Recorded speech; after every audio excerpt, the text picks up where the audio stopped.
और वो एक बेगमगंज जेल था। तो हमारे कई वरिष्ठ नेता कुशाभाऊ ठाकरे जी सहित जेल में थे, वहां का जेलर लेकिन बड़ा नरम दिल था। अगर मिलने जाते थे तो वो बैरिक में ही अंदर कर देता था कि मिल लो, दिन भर रहो, शाम को लौट जाओ। तो मैं भी वहां जाता था, घर की खबरें उनके ले जाता था और वहां की खबर घर लाके देता था। मेरी परीक्षा थी 10 अप्रैल को, 10 अप्रैल 76 में मैं गिरफ्तार नहीं हुआ था। और मैं तो गांव का रहने वाला, कमरा किराए पे लेके रहता था। माता पिता ने पढ़ने भेजा था।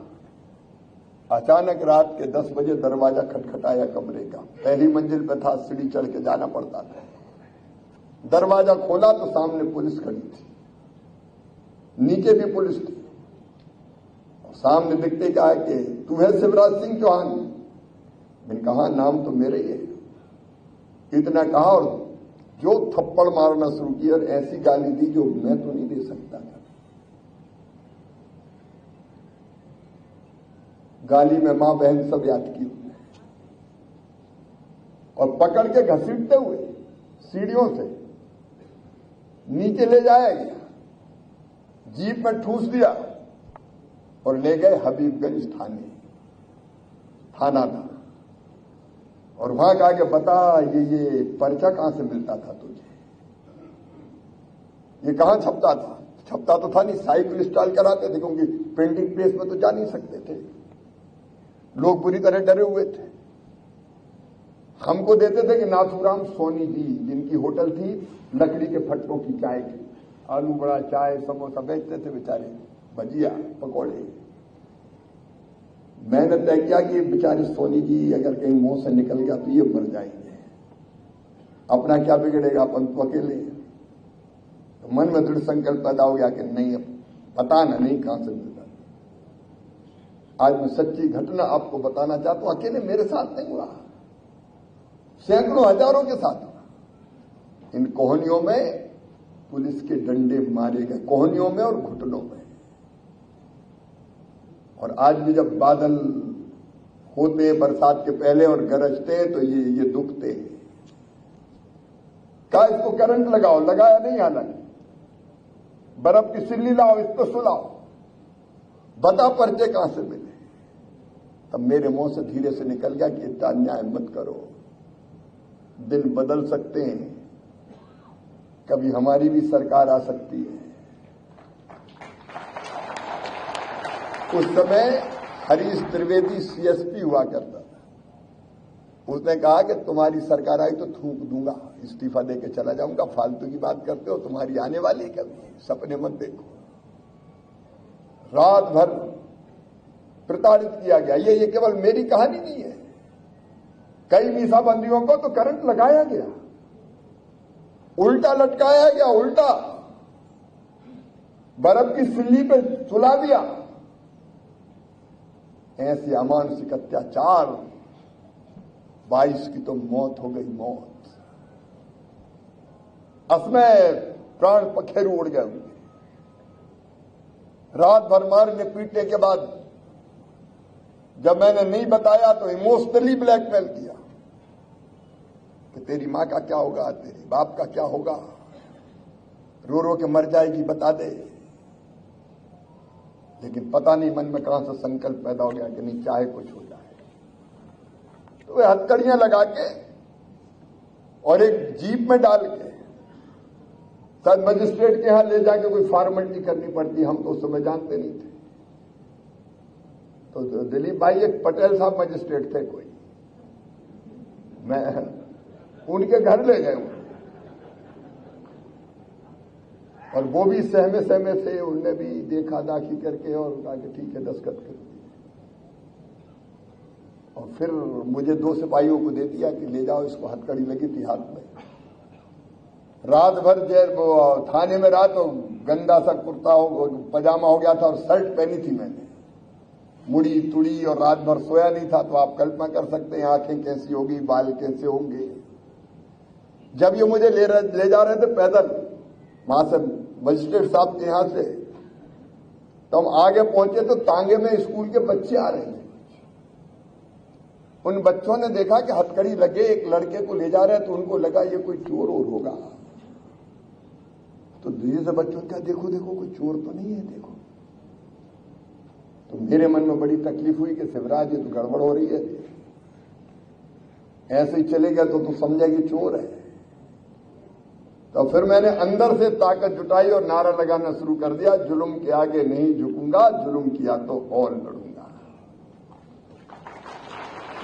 दूसरा कोई नहीं था, अपन ही नारे लगाए, अपन ही जवाब दें। लोगों का ध्यान आकर्षित हुआ कि यार देखो कितना अन्याय हो रहा है, जरा से लड़के को हथकड़ी डाल के ले जा रहे हैं। या अब तो थोड़ा मोटा होगा, हूं पहले और भी दो लाला। बस में बिठाया तो बस पे नारे, उन्हें चुप मारेंगे। मैंने कहा अब जो करना हो कर लो, अब और क्या करोगे। तो वहां भी लोग कहने लगे बड़ा अत्याचार कर रही इंदिरा गांधी, देखो इतने छोटे से लड़के को ले जा रहे। फिर उन्हें ऑटो में बिठाया तो जितनी मुझ में क्षमता थी ऑटो में से भी चिल्लाया, और बाद में ले जाएगा हम भोपाल सेंट्रल जेल। जेल के दरवाजे को देख के और जोश आ गया, और मैंने फिर कहा जुल्म के आगे नहीं झुकेंगे। तो अंदर 6 नंबर बैरिक से आवाज आई, जुल्म किया तो और लड़ेंगे, क्योंकि वहां मीसा बंदी और DIR वाले और थे। मुझे defence of India rules DIR उसके अंतर्गत गिरफ्तार किया गया था। कथा लंबी है, मैं लंबा नहीं बोलूंगा उसमें, लेकिन अत्याचार कैसे हुए इसका एक चित्र आपके सामने खींचना चाहता हूं। हमारे साथ एक नेता क्या थे, हसमत वारसी, जनसंघ के संगठन मंत्री थे, युवा थे और बड़े अच्छे वक्ता थे।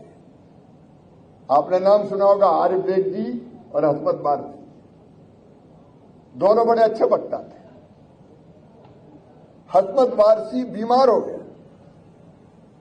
उनके पेट में भयानक दर्द हुआ।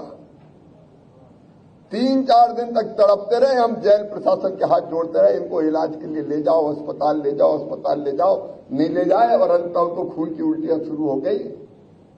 तब वहां से अस्पताल ले जाने के लिए निकले और रास्ते में ही उन्हें दम तोड़ दिया। अपनी आंखों के सामने हमारा साथी तड़पता रहा और हम कुछ नहीं कर पाए, कुछ नहीं कर पाए। क्या इंदिरा गांधी तुम्हें हिंदुस्तान माफ करेगा? क्या जो तड़प तड़प के मर गए उनकी राहें तुम्हें माफ करेगी? क्या कांग्रेस वाले बताओ ये संविधान की हत्या नहीं है? कहां संविधान था? आज संविधान की कापी हाथ में लेकर घूम रही है, शर्म नहीं आती इनको? कोई हक है संविधान की हमारी किताब को हाथ लगाने का? चुल्लू भर पानी में डूब कर मर जाना चाहिए कांग्रेसियों, जिस संविधान की तुमने सरेआम हत्या की। यह हत्या नहीं की तो क्या? अब गुस्सा हो रहे खड़गे साहब, मोदी जी हत्या कर रहे हैं, इसको हत्या नहीं कहेंगे क्या मित्रों? निरपराध लोगों से जेल भर देना और उनको तड़पा के मार डालना, बताओ संविधान की हत्या है कि नहीं? लोकतांत्रिक अधिकार छीन लेना, मौलिक अधिकार सस्पेंड कर देना, बताओ संविधान की हत्या है कि नहीं? और न्यायपालिका कोई कटघरे में खड़ा कर देना, अधिकार सीमित कर देना, बताओ संविधान की हत्या है कि नहीं? निरपराध लोगों के साथ जो अन्याय हुआ, ये संविधान की हत्या नहीं है क्या? सारे मौलिक अधिकार समाप्त, अभिव्यक्ति की स्वतंत्रता समाप्त, कोई बोल नहीं सकता, आवाज उठाई तो चल जाए, कोई सुनने वाला नहीं, कोई देखने वाला नहीं, कोई जमानत नहीं, कोई अपील नहीं, कोई वकील नहीं। यह संविधान की हत्या नहीं है? गरीबों के घर बुलडोजर से ढा दिए गए तुर्कमान गेट पर, क्या हुआ? और अगर विरोध करने लोग आए तो उनके सीने गोलियों से छलनी कर दिए गए, सैकड़ों मार डाले तुमने। ये संविधान की हत्या नहीं है क्या? जबरिया नसबंदी। मैं अप्रैल में गिरफ्तार हुआ 76 में। उसके पहले हमने वो दृश्य देखे, गांव में अगर कोई गाड़ी जीप घुस गई तो भगदड़ मच जाती थी, भागो भागो भागो रे। क्यों? बोले ऑपरेशन वाले आ गए, नसबंदी वाले आ गए, नसबंदी वाले। गांव के गांव खाली हो जाते थे, कोई नाले में, कोई खेतों में, कोई जंगल में छुपका फिरता था।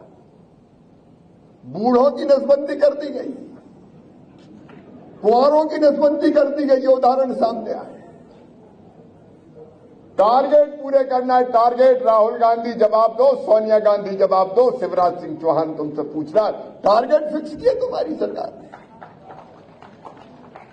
टारगेट पूरे करो मास्टरों, शिक्षकों, नहीं तो वेतन नहीं मिलेगा, वेतन काट लिया जाएगा। अब टारगेट करना था तो कोई मिल जाए, बूढ़ा मिले चाहे जवान, नसबंदी से काम, जो मिल जाए उसी की करो। ऐसा आतंक का माहौल कि देश थर थरा के उठा। अभी संविधान की हत्या नहीं है क्या? एक तरफ कांग्रेस के उदाहरण, और इससे आगे और अगर बढ़ोगे तो राहुल गांधी ने क्या किया? निर्वाचित सरकार, मनमोहन सिंह प्रधानमंत्री, कैबिनेट की मीटिंग, और कैबिनेट की मीटिंग में जो प्रस्ताव पारित हुआ, और जब मनमोहन सिंह विदेश में थे उस समय, मनमोहन सिंह प्रधानमंत्री थे उस समय, उस प्रस्ताव को प्रेस के सामने फाड़ के फेंक दिया गया। क्या ये संविधान की हत्या नहीं है? क्या ये लोकतंत्र की हत्या नहीं है? कार्यकर्ता बहनों और भाइयों का, ये कांग्रेस के डीएनए में तानाशाही है, कांग्रेस के खून में तानाशाही है, कांग्रेस के खून में परिवारवाद है। लोकतंत्र को कुचलने वालों, नाक रगड़ के माफी मांगनी चाहिए तुम्हें, देश से नाक रगड़ के। वीके न्यूज, राष्ट्र के नाम।